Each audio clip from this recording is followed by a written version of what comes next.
Masjid kebanggaan umat muslim di kota Palembang, Masjid Agung, punya sejarah yang panjang mulai dari masa Kesultanan Palembang, masa perjuangan kemerdekaan Indonesia sampai ini hari.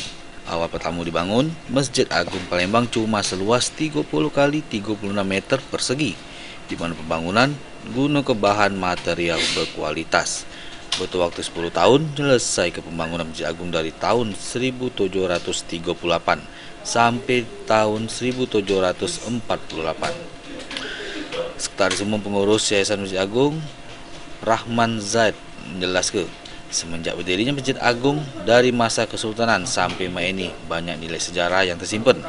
Nah, sekarang ini Masjid Agung Dewek berdiri megah dengan panduan bangunan asli masjid yang klasik berpadu dengan bangunan masjid yang modern.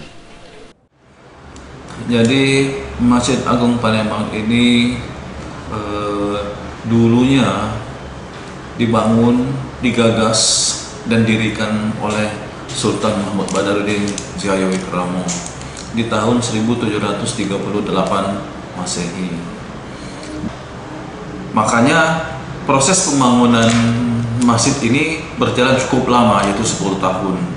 Sehingga pada tahun 1748 barulah dapat diresmikan pemakaian masjid itu dengan ukuran 30 kali 36 seperti bangunan persegi, mirip 4 persegi.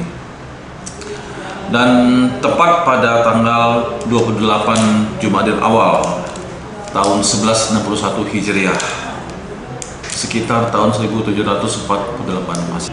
Sehingga Masjid Agung ini yang betul-betul punya nilai sejarah saat ini sudah semakin megah dan indah dengan perpaduan antara bangunan yang bernilai sejarah dengan berarsitektur zaman dulu sampai dengan bangunan berarsitektur modern.